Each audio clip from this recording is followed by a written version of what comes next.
Rosso, via.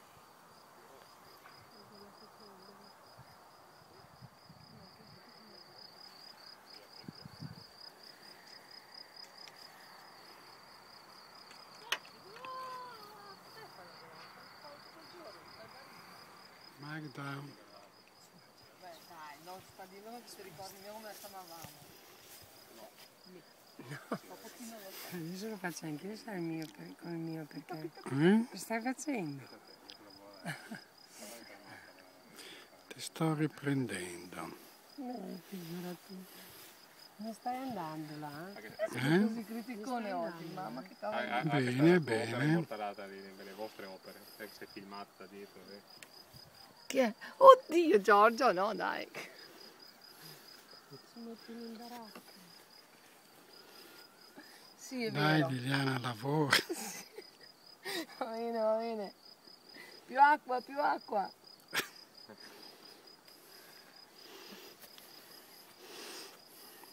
Claudia sarà immortalata.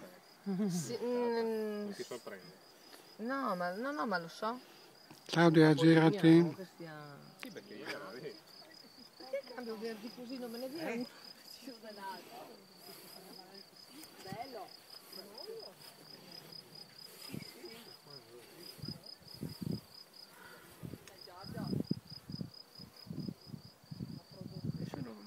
E là è stessa roba.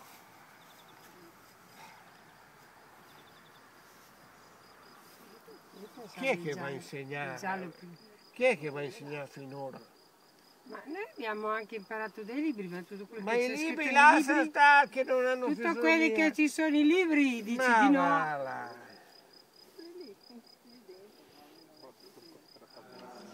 Abbiamo realizzato un sogno e questo sogno viene identificato con l'acqua e il colore. Ecco, è una scoperta visiva dell'ambiente qua di Marcellise e dintorni e cercare la bellezza e la poesia. Tutto lì. Di questo paese, ma anche della natura stessa che ci circonda. Quindi merito ai corsisti e quelli che bisogna ringraziare e bisogna dare atto alla loro sensibilità e alla loro proprietà esecutiva. Io ho fatto solo tramite, ho dato l'input e basta. È carino!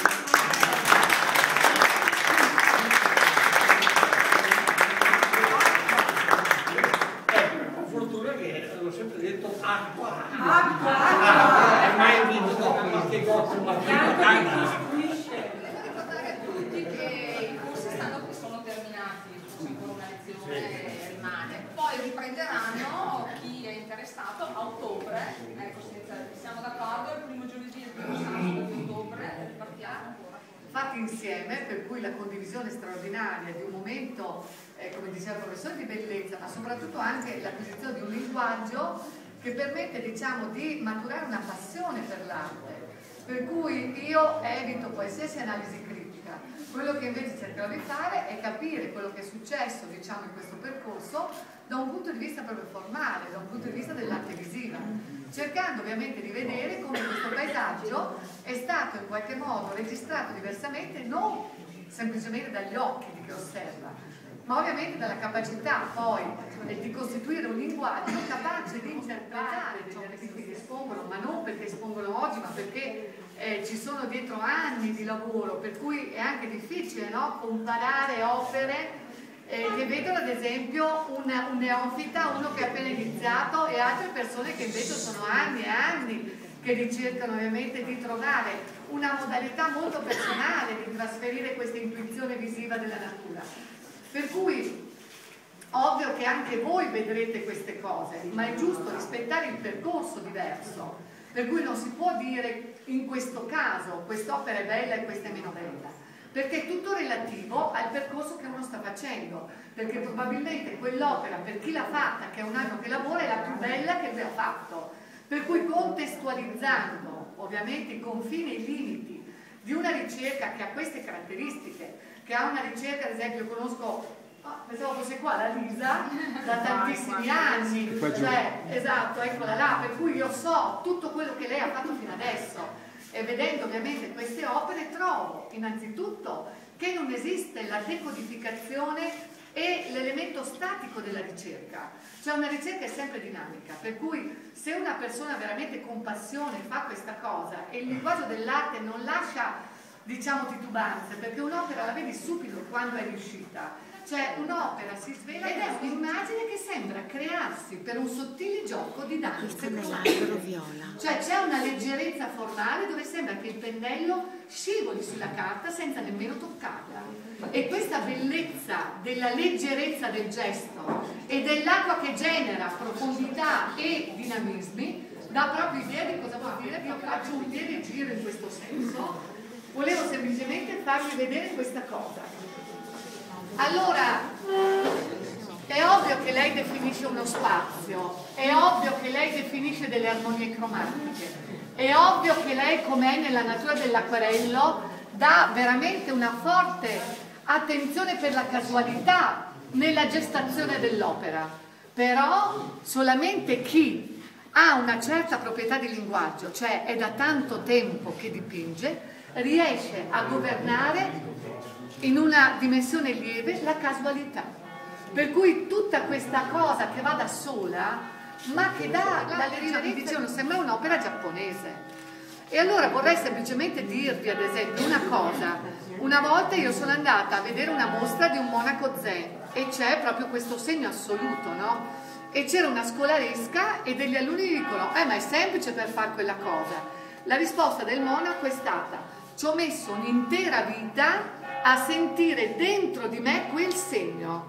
E il segno era la parola amore, c'era l'ideogramma con la parola amore. Questo cosa vuol dire? Vuol dire che in realtà arrivare nell'arco dell'esperienza della vita ad una sintesi così ben riuscita è frutto di tantissimo lavoro. Per cui quando noi intuiamo la semplicità che genera bellezza, lì c'è una ricchezza straordinaria, ovviamente della ricerca precedente.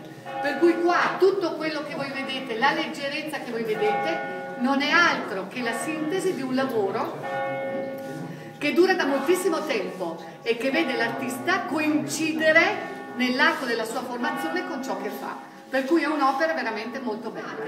E arriva da Erbeso, quindi ogni opera viene da Erbeso, ci ma sua moglie è questa. Con la moglie, e allora, quindi per me è stata anche una grande sorpresa di ritrovare questo ex alunno di tanti anni fa a fare un'opera, cioè volevo approfondire a scuola si approfondisse in una certa maniera e invece nella realtà quotidiana è un altro apprendimento. Mi sembra che questo sia un buon punto di partenza, no? Esatto, per l'insegnante, ma anche perché si riconosce proprio il desiderio di dipingere come una parte essenziale della propria esistenza. Ed è bellissimo. Perché questa mattina era qua, da su Erbeso e era ritornato. Vabbè, stava bene. Oh no, me lo capisco anche. Ascoltami, di questi tratterei questo, cioè facciamo una selezione e rimaniamo qua.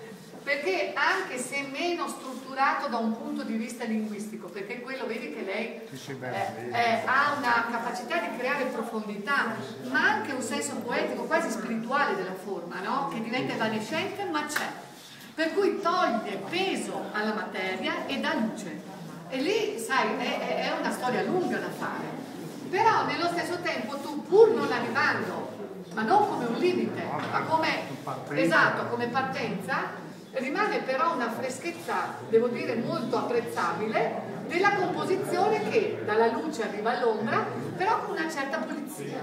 Per cui, mentre ad esempio anche qua troviamo elementi più complessi, secondo me, da leggere, perché è una luce che viene quasi sottratta al colore, cioè cerco luce nel colore, per cui è difficile eliminare i collage, che sono molto diversi. Per cui qua ovviamente c'è un espressionismo astratto che esce, che esula già dal concetto stesso di rappresentazione della natura. La natura mette un impulso vitale che prende spunto da linee che scorrono, ma che poi diventano qualcosa d'altro. Per cui questo sgocciolamento, no? Il primo a farlo fu Miro, che proprio come qua rispetto all'anno scorso, capito? E mi sembra questo un buon obiettivo, veramente.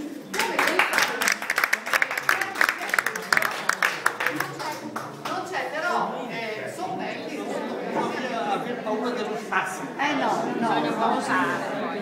E poi la confidenza con l'acquerello ti dà la grande libertà.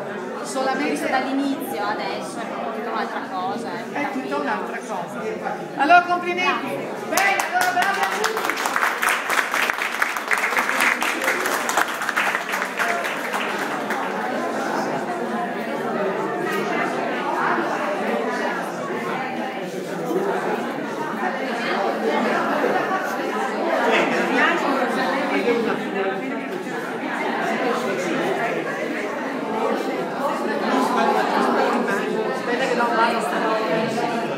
No, ma guarda. Oh! Guarda che fatti le tue foto.